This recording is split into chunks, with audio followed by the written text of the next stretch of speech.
Parents will be more involved in their children's education process, and ministries of education will have a much clearer understanding of the gaps and challenges in connectivity, hardware, integration of digital tools in the curriculum, teachers' readiness that exists in using technologically effectively and act upon that. Well, we have another caller from Geetanjali Institute of Technology and Engineering, Dr. Venkata Narsimlu, online for us to give us more update on the education institutions. Sir, can you hear me? Yeah, madam. Yes, sir.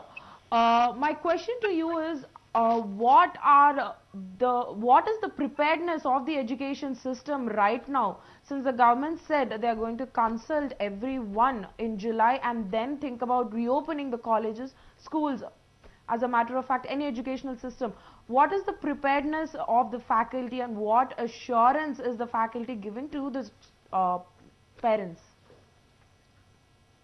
Thank you, madam. Yeah, as all of you who know that the COVID-19 has affected education system worldwide, leading to the near total closure of schools, colleges and universities. Yeah. Most of the governments around the world have temporarily shut down education institutions in an attempt to contain the spread of COVID-19. And for statistics, approximately 200 crores learners are currently affected due to schools closures in response to the pandemic. In our country, 28 crores learners in the schools, 3.4 crores in colleges and in universities have got affected. So, but now, as you said, there is no certainty when they will reopen. As per the new guidelines recently given by Ministry of Home Affairs, there may be chances of opening schools in the month of July. Now, in this context, as we have conducted pending classwork in the month of March and July using the digital platforms like Zoom, Google Meet, Cisco WebEx, and a similar way we need to continue even in future. And most of the universities and also governments have given guidelines to conduct classes in a staggered manner. I mean, not all years at a time. Some years of classwork for Monday, some years of classwork for Tuesday, again the rotation basis. And some institutions are planning to conduct the morning session for some years and the evening session for some years, because in order to cater all the facilities. Now we cannot use the existing classrooms for all the strength to maintain the social distance. And here, naturally, there may be some difficulties in the learning, but we have to bear it.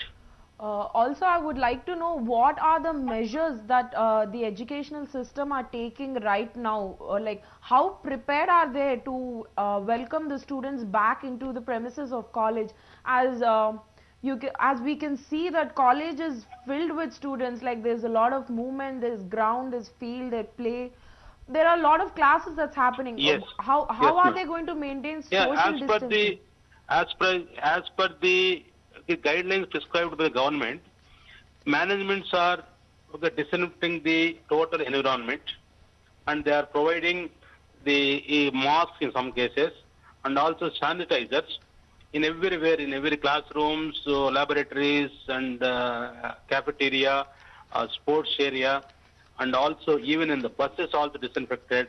So these kind of precautionary measures are being taken, madam. Okay, sir. So, what is it that the children's, what is it that you're going to tell, like how are parents, what is the role of parents in this? What do you suggest that parents do in this situation? What about the transportation? How are all the educational institutions provide transport to students? Like if say suppose engineering colleges, they're really Yeah. far away from the city. How are students going to commute?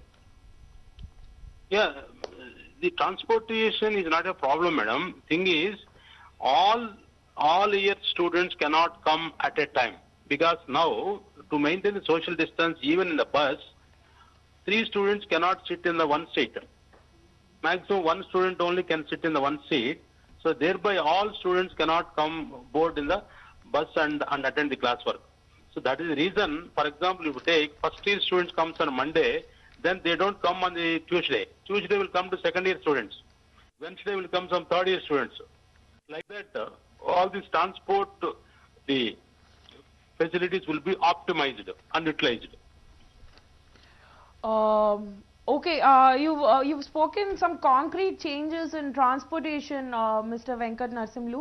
I would like to know, do you see a new thinking about this whole education system that's going to come up? Or do you think it's going to grow even further, like with all this online training? Do you think they'll be more advanced?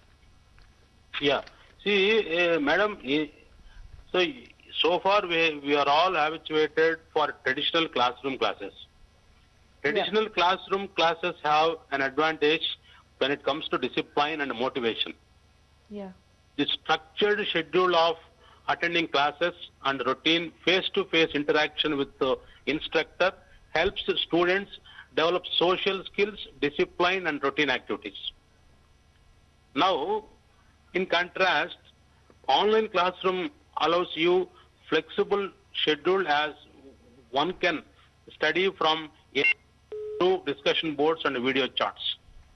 Another crucial difference in is the cost with online courses being cheaper than the traditional courses. Online classes may be more convenient as it saves time, money, and energy.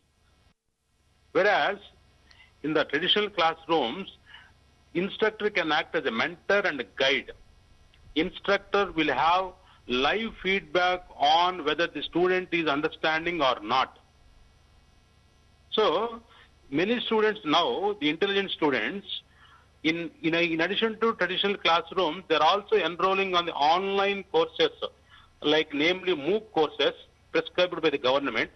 There are several video lectures are available in the Swayam NPTEL logins. So these will complement their knowledge and hence the degree also. So in my view, both are better. The virtual classes as well as the traditional classes, both can complement each other so that the biggest gainer is student. Very well. Thank you so much, Mr. Narsimlu. Your information was very insightful for us. Thank you so much for connecting with us. All of this can strengthen the future education system in a country.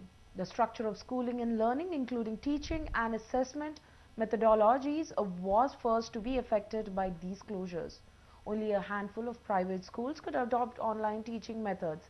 Their low-income private and government schools counterparts, on the other hand, have completely shut down for not having access to e-learning solutions.